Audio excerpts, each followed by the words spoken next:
Baruch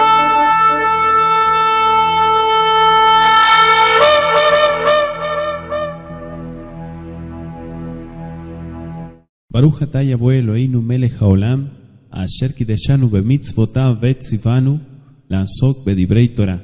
Baruch atah Yahweh amelamed Torah leamo Israel, beshen Yeshua HaMashiach. Bendito seas Yahweh, nuestro Elohim, Rey del Universo, que nos apartas con tus preceptos y nos otorgas la bendición de estudiar tu palabra. Bendito seas Yahweh, que enseñas Torah a tu pueblo Israel, en el nombre de Yeshua, el Mesías. Amén. Vamos a compartir el tema, la ley y la gracia.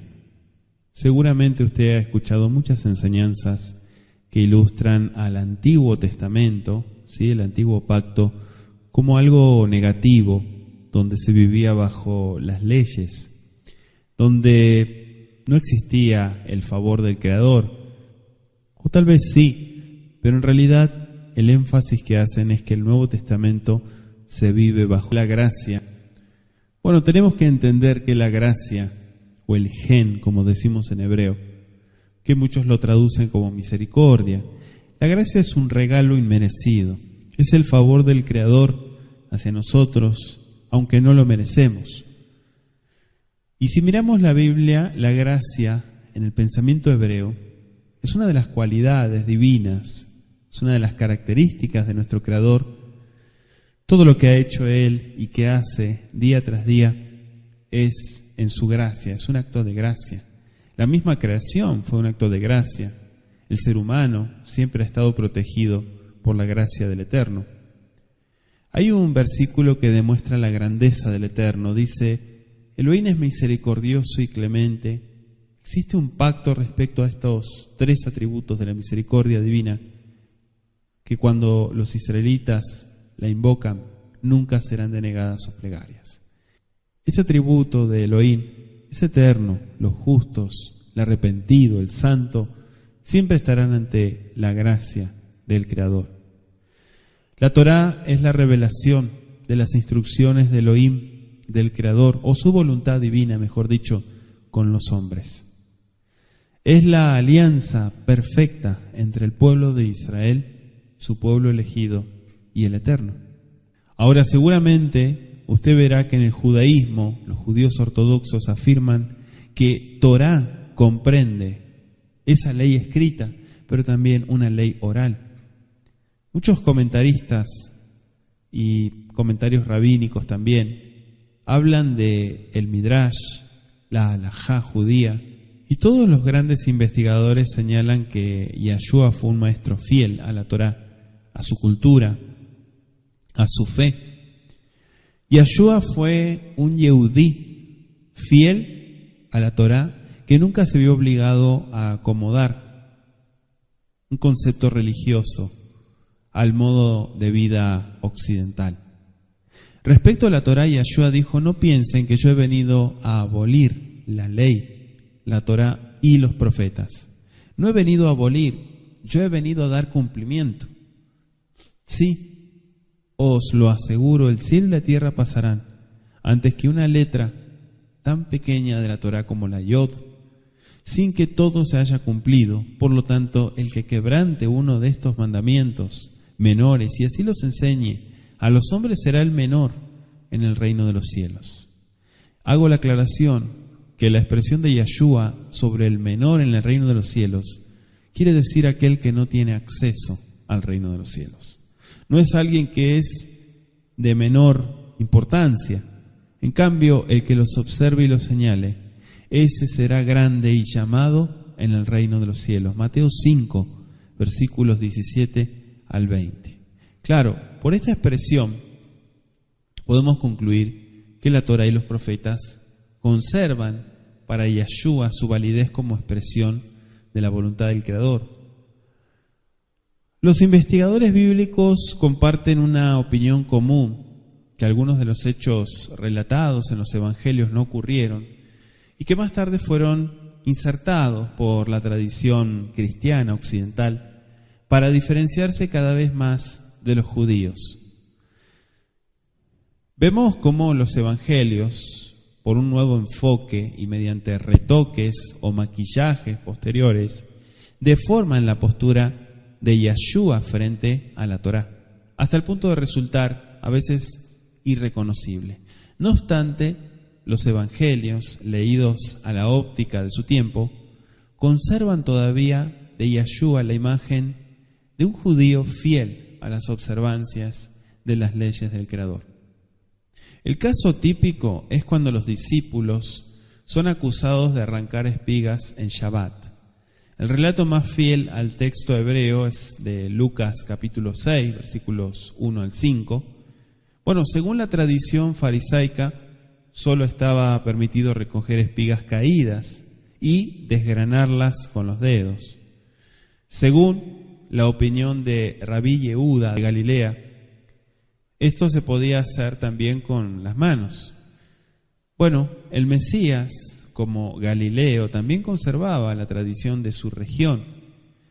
Pero el traductor, desconociendo este hecho cultural y bíblico, deseando revivir la escena, añade el detalle de recoger las espigas con las manos al texto para probar que Yeshua transgredía la Torá. Pero en realidad él jamás transgredió. El próximo incidente es la acusación de no lavarse las manos. Seguramente lo conoce. Bueno, este mandato no formaba parte y nunca ha formado parte de la Torá, ni tampoco de la ley oral. La costumbre era lavarse las manos antes de las comidas, a discreción de cada uno y obligatorio después de las comidas, pero eso lo vemos en Tosafot, en el Tratado de Berajot 5:13. Claro, esta costumbre es una prescripción rabínica que data del primer siglo antes de Mashiach. Cualquier conocedor del judaísmo o de la historia del judaísmo sabe muy bien que sería ridículo acusar a una persona de violar la Torá por el hecho de no lavarse las manos antes de comer. Por esta razón, Yeshua apela a que era tradición de hombres, a diferencia de ser un precepto divino en la Torá. En Marcos capítulo 7, versículo 8. Entonces, una vez más, el traductor está retocando el relato con la buena intención de presentar a un Yeshua violando la ley, la Torá. Otro incidente muy mencionado en los evangelios son las sanidades en Shabbat. Primero hay que aclarar que estaba permitido toda clase de sanidad con tal de que existiera la mínima sospecha de peligro de muerte. Pero cualquier sanidad estaba permitida solamente invocando la palabra sin usar medios mecánicos, como manos. Y esta era la tradición en el primer siglo. Es importante, hago un paréntesis, que usted siempre, si usted estudia la Biblia, lo estudie desde el contexto y bajo la cultura bíblica. Yeshua siempre observó esta regla sin violar el mandamiento. Si usted mira solo en el Evangelio de Juan, capítulo 9, verso 6, el escriba añade que la sanidad ocurre en Shabbat, a diferencia del relato de Marcos 8, versos 22 al 26.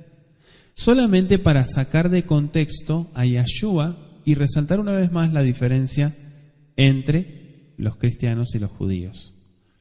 Ante esta situación, Yeshua preguntó si está permitido hacer bien en este día, en Lucas 6, versículos 6 al 11. Es imposible que un fariseo se opusiera a una sanidad en Shabbat. ¿Sí? ¿Por qué? Porque si usted mira la tradición judaica, centralizado, ¿no?, en el ser humano y sus necesidades humanas, nunca negaría tal acto. Solamente una persona desconocedora de la cultura, de la tradición hebrea, de la cultura bíblica, distorsionaría este hecho. Si usted le pregunta hoy en día a cualquier judío, inclusive ortodoxo, le pregunta acerca de esto, le va a decir, pero si hay peligro de muerte, al judío no le importa, se monta en un avión en pleno Shabbat con tal de salvar una vida, porque es más importante un judío vivo guardando mandamientos que un judío muerto. En el primer siglo la gente creía que toda enfermedad provenía de pecados cometidos como castigo. El perdonar pecados podía significar la curación. En Mateo 9, versículos 1 al 8, Yeshua prueba que el Eterno ha dado al hombre el poder de perdonar pecados, ¿sí?, de sanar por sus propias fuerzas. El pecado no tiene una relación entre el que perdona, quiere decir el sanador, y el sanado. El concepto hebreo es que el perdonar pecados es aplicar la sanidad del individuo o levantar el castigo. El sanar implicaba levantar el castigo por pecar. Hanina Mendoza, que fue otro justo muy famoso por grandes milagros y nunca fue acusado de violar la Torá o la ley, la pregunta es ¿por qué los redactores de los evangelios tratan constantemente de presentar a Mashiach como un violador de la ley? Porque en realidad la gente ha pensado que lo que dice la Biblia estaba en lo cierto, pero las traducciones están muy incorrectas. Es muy importante que usted estudie desde el hebreo, pero sobre todo que estudie la cultura bíblica. En los evangelios constantemente presentan a los escribas y fariseos como los acusadores de Yeshua, cuando se conoce históricamente que eran gente del populacho y portavoces anónimos los que lo acusaban. Nunca hubo una relación estrecha entre fariseos y saduceos, jamás. Investíguelo. Entonces vemos muchos retoques del texto original y sería muy difícil probar esta constante hostilidad. Primero, Yeshua era, en su forma de interpretar las Escrituras, un fariseo más liberal. Segundo, los fariseos no tenían el poder político. Tercero, Yeshua era considerado un justo y profeta en su tiempo. Cuarto, era un maestro de los marginados.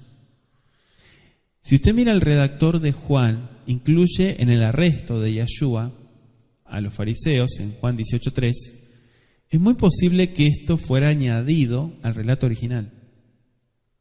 Los evangelios no lo relatan de esta manera. Es posible que el redactor estuviera perjuiciado contra los fariseos. Este dato es contrario a hechos posteriores. Por ejemplo, cuando los enviados fueron perseguidos por el sumo sacerdote saduceo, fue el fariseo Gamaliel quien se encargó de salvarlos en Hechos 5:17. Shaul apeló a los fariseos para salvar su vida, dice Hechos 22:30. Y el historiador Flavio Josefo, en sus libros, él comenta que los primeros creyentes apelaron a los fariseos por la persecución de los saduceos. Entonces, había mucha diferencia entre ellos. Entonces, podemos demostrar la posición de Yeshua ante la ley. Él criticó solamente lo ritual. Él nunca criticó la observancia de la Torá. Si lo hubiera hecho, sería un hereje en su tiempo. Por el contrario, él exhortó a que continuaran la doctrina y la enseñanza. Dice Mateo 23:2, en la cátedra de Moshe, quiere decir en la enseñanza de los preceptos, se han sentado los escribas y fariseos. Hagan pues y observen todo lo que les digan, pero ustedes no imiten su conducta porque muchas veces ellos dicen, pero no cumplen. Entonces el hecho de Yeshua es resaltar que hay que hacer, no decir tanto.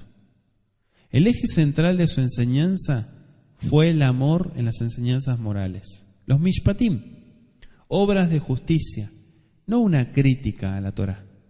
Yeshua amplió en 3 direcciones la manera de entrar las exigencias del amor. Primero, uniendo el inseparable amor del Eterno y el del hombre. Segundo, reduciendo la totalidad de las exigencias divinas al doble mandamiento del amor al prójimo.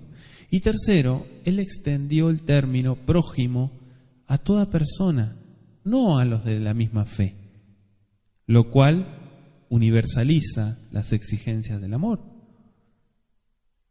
Entonces, con este trasfondo podemos preguntarnos, ¿habrá una nueva Torá? ¿O el Mesías anuló la Torá? Desde luego que no. Solo ocurrió cuando los gentiles helenistas convirtieron las enseñanzas de Mashiach, ¿sí?, las enseñanzas de Shaul también, en una religión greco-romana, separándola completamente de las raíces hebreas. Un judío estaba obligado a cumplir con la ley por pacto eterno a la Torá. Por el contrario, un gentil, como no obligado a cumplir. Y esta es la posición que ha generado mucho conflicto. Y Yeshua nunca hizo prosélitos de los gentiles. Shaul dice que Yeshua, en Gálatas 4:4, fue sometido, quiere decir cumplió la Torá, fue sometido a la ley. Dice Romanos 15:8, se puso al servicio de la circuncisión para demostrar la fidelidad al Eterno, ratificando las promesas hechas a los patriarcas. ¿Qué son las promesas? El pacto. Entonces vamos a ver de inmediato la posición de Shaul. En su enseñanza ve a todo el género humano en perdición y culpable ante la ley del Eterno. Romanos 1:18. Entonces, en su experiencia personal con Mashiach, se le reveló en el sentido de la ley. La afirmación que la Torá no salva es la expresión más radical que ningún gentil o judío se atrevió a pronunciar en su tiempo. Negar el poder de salvación de la Torá se considera un mensaje diametralmente opuesto a lo que Yeshua enfatizó en su vida y a lo que se les había enseñado a los hebreos por cientos de siglos. Entonces, ¿es posible que el mensaje de Shaul haya sido manipulado? ¿Desconocía el redactor el pensamiento de Shaul en lo que él quería decir? ¿Por qué las contradicciones entre el mensaje de Shaul y muchas veces con el de Yeshua? ¿Por qué muchas veces Shaul es atacado, pero no entendemos, pero no le damos la importancia que tiene al texto original? Bueno, este análisis no podría terminar sin un intento de descubrir el objeto de la Torá. La llamada Septuaginta tradujo la palabra nomos, en resumen de la palabra ley, Torá. Y poco a poco la comunidad creyente adoptó este concepto errado de la traducción. Y esta palabra nunca podrá resumir todo lo que es la Torá. Hay diferentes conceptos en el mundo hebreo. Están las leyes morales, la ley oral, la ley ritual, la ley de purificación, la ley mosaica que le llaman, los mandamientos, preceptos, órdenes, reglas, etc. Podremos seguir. Pero en hebreo cada uno de ellos tiene diferentes nombres. Es imposible simplificar todos estos diferentes conceptos en una palabra ley o nomos, como lo traducen del griego. En el mundo griego la palabra nomos significa la ley cósmica que domina el orden, regulaciones, reglas del gobierno. También era el logos, la razón que gobierna las acciones morales del hombre. Si usted mira la filosofía estoica, el hombre alcanzaba libertad y vivía de acuerdo a la naturaleza en el nomos. El término nomos, en su más amplia aceptación, apenas alcanzó el significado que el término Torá implica para el Yehudí. La traducción de la palabra nomos es filológicamente correcta, pero aplicar el término a la Torá es estrechar su significado. Es como decir el verbo mashach, que es ungir, con Christos, que es untar. Seguramente usted me va a decir, no es lo mismo. Claro que no, porque no podemos usar palabras que van a desvirtuar o que van a distorsionar su significado. Shaul en sus cartas también utiliza diferentes conceptos en una sola palabra, como ley de pecado, ley del Mesías, ley de Elohim, ley moral, ley mosaica, ley ritual, ley del Espíritu, mandamientos. Así que, dependiendo del contexto, podremos conocer cómo él está aplicando el significado del término en la traducción. En las cartas, el autor se dirige a diferentes públicos como a gentiles, gentiles convertidos, judíos fieles, judíos que no practican la fe, filósofos inclusive, y en combinación con los diferentes conceptos que utiliza, hacen de su obra una muy técnica y fácil de ser mal interpretada. El lenguaje hebreo es muy descriptivo, es muy poético, pero sobre todo es muy espiritual, mientras que el griego es más lógico, es más filosófico, es más abstracto.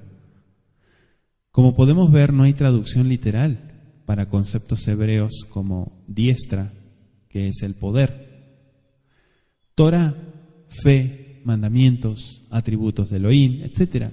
De la misma manera, no hay palabras hebreas para conceptos griegos como la Trinidad, el Logos, el alma, la inspiración. Shaul, siendo un judío, trató de explicar conceptos hebreos a gentiles en un mundo lleno de mitología, filosofía, múltiples creencias y paganismo. Esta es nuestra apreciación. La diferencia en cultura, idioma, estilo de vida hacen imposible alinear los conceptos hebreos al mundo griego. Por esta razón tenemos que tener mucho cuidado en la interpretación del Brit Hadashah, porque está lleno de hebraísmos y de conceptos culturales. El desconocimiento de muchos creyentes sobre la cultura bíblica, la cultura hebrea, el lenguaje, el idioma, las costumbres, el estilo de vida, ha ayudado al prejuicio, ha hecho erradas interpretaciones, doctrinas, ha generado nuevos movimientos, y el tema de la ley es uno de ellos. Cuando estudiamos los primeros 200 años donde el mundo gentil, occidental, como creyentes, incorporan muchas ideas, observamos que los primeros exégetas como Orígenes, Clemente, Tertuliano, Agustín, no conocían el hebreo, no conocían las bases, eran conceptos griegos. Dando, comienzan a los dogmas del cristianismo. La misma situación ocurrió en la Reforma con Lutero, Calvino y otros más. No conocían bien el lenguaje hebreo ni la cultura. Por ejemplo, Shaul acostumbraba a usar la palabra circuncisión en sus cartas para referirse a los hebreos nativos, no al rito como tal. En el pensamiento hebreo, la Torá es el fundamento de la creación, es la sabiduría divina. Determina el bienestar de sus criaturas y su voluntad divina. Proverbios 3:19. Elohim, con sabiduría, con Torá, fundó la tierra, afirmó los cielos con inteligencia. La Torá es parte de la alianza con el Eterno. Dice Jeremías 32:40, sellaré con ellos un pacto eterno, que no dejaré de hacerles el bien. Génesis 17:7, concentraré mi pacto contigo y con tu descendiente después de ti, por las generaciones, por pacto eterno, de que seré tu Elohim y Elohim de tus descendientes después de ti. Shaul se expresa en tono al pacto. Dice Romanos 11, versos 28 y 29. Así que en cuanto al anuncio, son enemigos por causa de ustedes, como gentiles. Pero en cuanto a la elección, en cuanto al pacto, son muy amados por causa de los padres, por causa del pacto. Porque irrevocables son los dones. ¿Qué son los dones? Las bendiciones del pacto. Y el llamamiento de Elohim, la alianza. Para el hebreo, Torá comprende toda la enseñanza oral y escrita de la revelación a Moisés.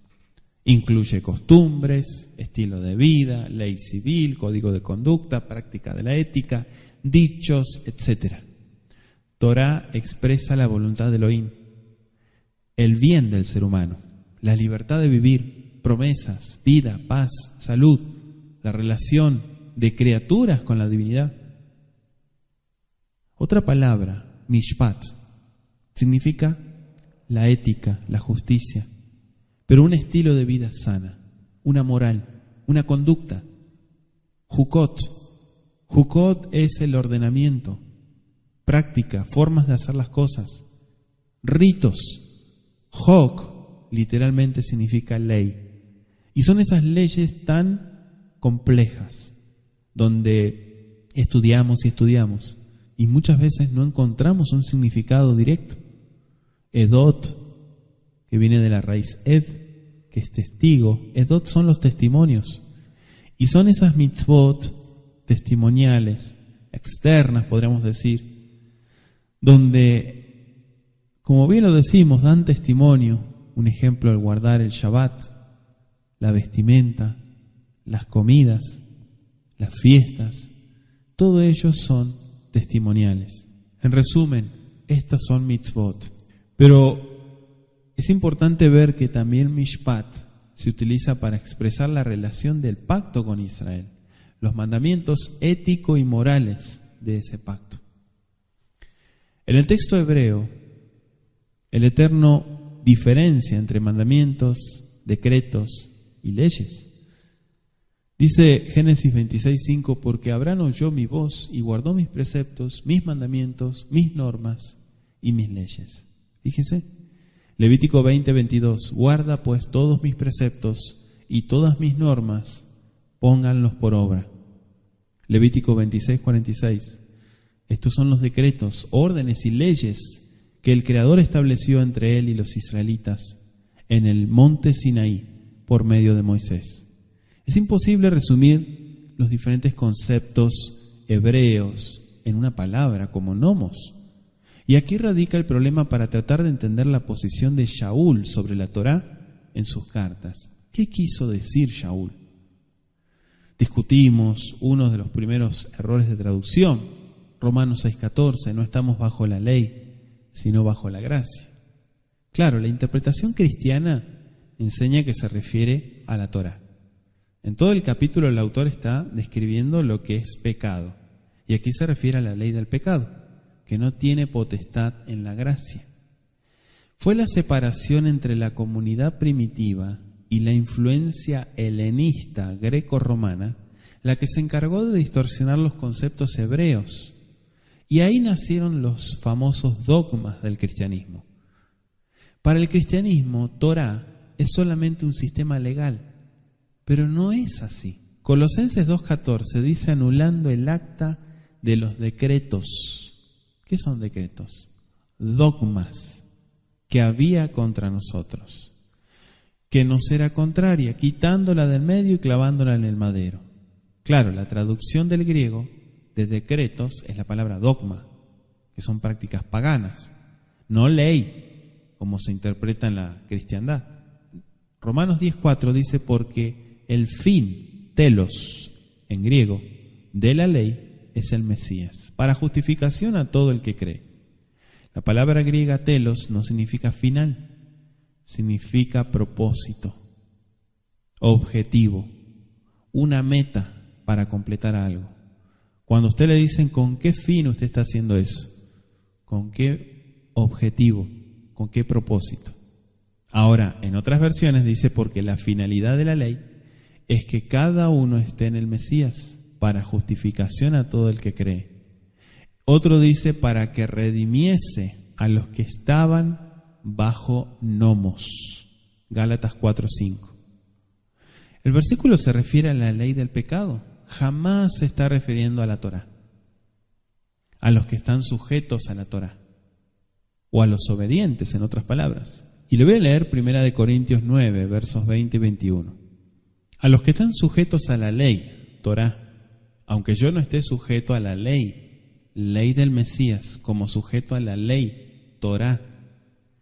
A los que están sin ley, ley del Mesías, ahí aparece como nomos, como si yo estuviese sin ley, anomos, no estando yo sin ley de Dios, nomos, sino bajo la ley del Mesías, nomos otra vez, para ganar a los que están sin ley, ley del Mesías, anomos.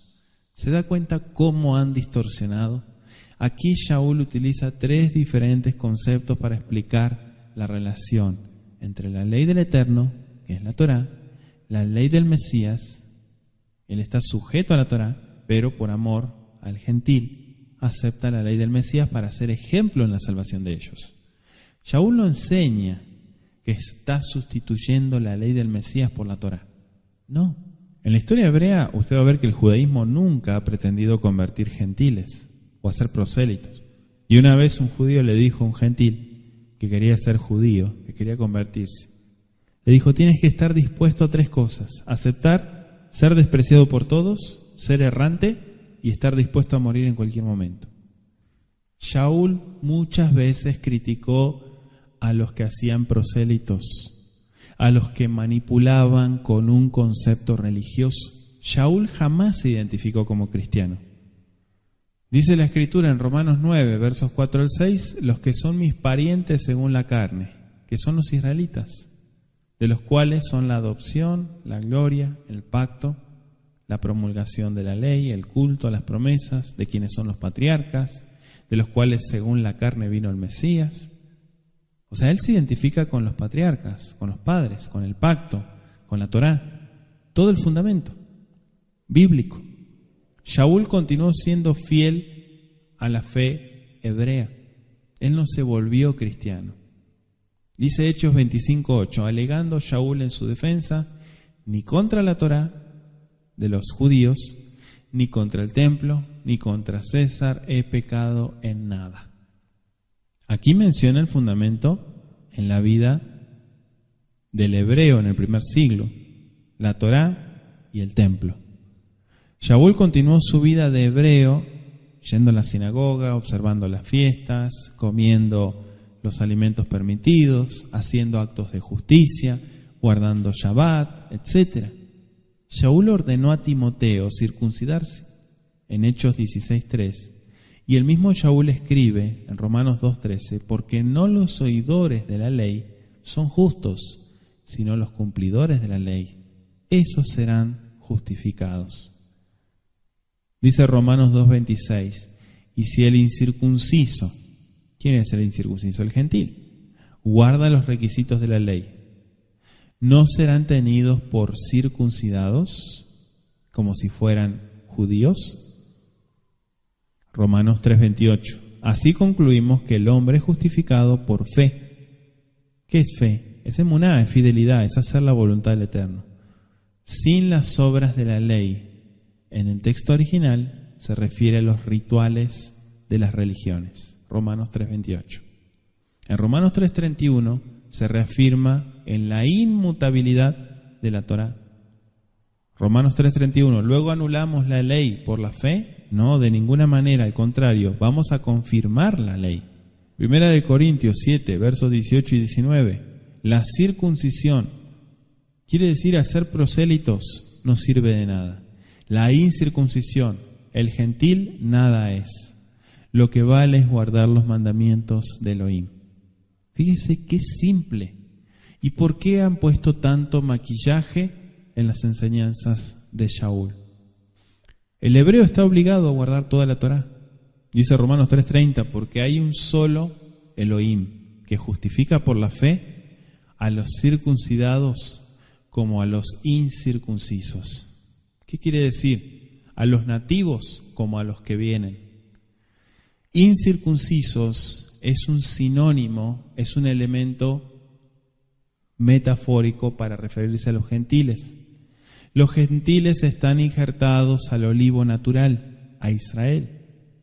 Por eso dice Romanos 11:24, y contra naturaleza fuiste injertado en el buen olivo. ¿Cuánto más estos, que son las ramas naturales, serán injertados en su propio olivo?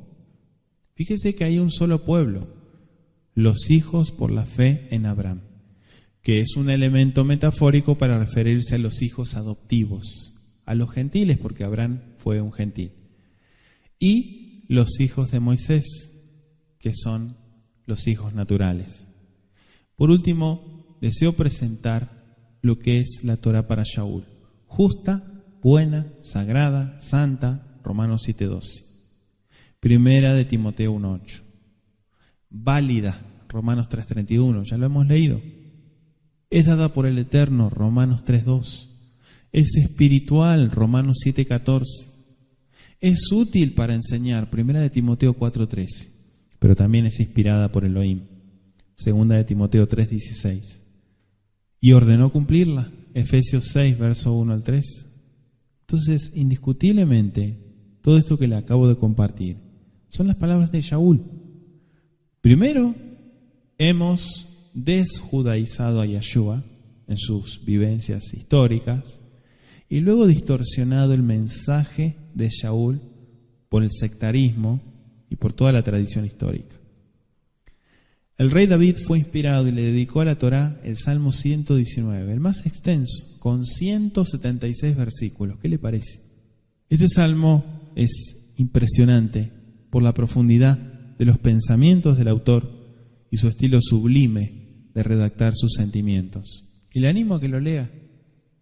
Entonces la Torá sabemos que es parte fundamental de la fe del pueblo del Eterno.